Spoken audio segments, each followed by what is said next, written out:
చేయబోతుంది. ఆలస్యం విషయమే లేదు. ఎక్కడైతే గాయపడ్డామో అక్కడే అనేకులు గాయాలు కట్టేవాడిగా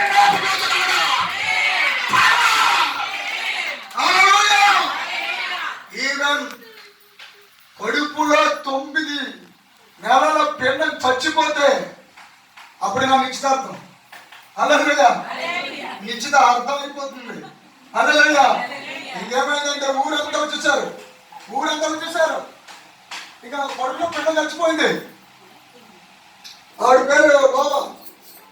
ఆవిడ అంటే బిడ్డ చచ్చిపోయింది, లోన్ ఏమి లేదు, ఇంకా తీసుకెళ్ళిపోయి కమలమ్మ హాస్పిటల్ తీసుకోండి అన్నారు. కమలమ్మ లేకపోతే బత్తయ్య, అసలు ఉండేది ఇక్కడ అభిషేకం. హల్లెలూయా. ఈ భూమి మీద ఈ మోసే నడిచాడు. అదే ఆకాశం మీద యెహోవా స్వరము ఎన్నాడు మోసే. ఆ మోసే చేతిలో కర్రే వాస్తవ సముద్రం చీల్చినట్లయితే ఈ చెయ్య అక్క గర్భాన్ని తాకగానే అక్క నువ్వు వాడగా నీ కొడుకులో మగబిడ్డ ఉన్నాడు, తర్వాత కూడా మగబిడ్డ పట్టబోతున్నాడు.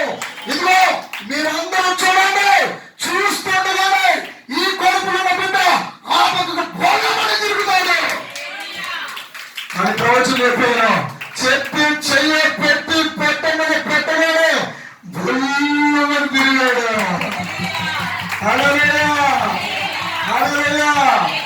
ఎంతమంది అయితే పుష్పవతులు అవుతలేదో, ఎంతమంది అయితే గర్భాలు తెరవబడతలేదో వాళ్ళందరికీ చెప్పే మాట ఏంటంటే దేవుడు మీ హృదయ అంతరంగాలో ఆశ భంగము కార్యాలతో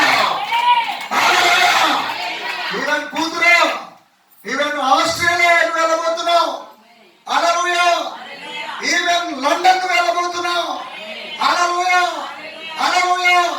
విశేషమైన ఐశ్వర్యము నిలబెట్టుకుని రాబోతుంది.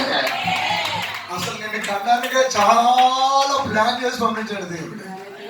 హల్లెలూయా. మామూలు ప్లాన్ కాదు. వాళ్ళేమో ఎక్కడో బిడ్డల కోసం తప్పించి ఆరోడపడిపోతున్న గుండెకి దేవుడు ఒక వజ్రాన్ని తీసుకొచ్చాడు. హల్లెలూయా. హల్లెలూయా. హల్లెలూయా. భారతదేశం గర్వించదగ్గ బిడ్డగా చేయబోతున్నాడు నీ బిడ్డని.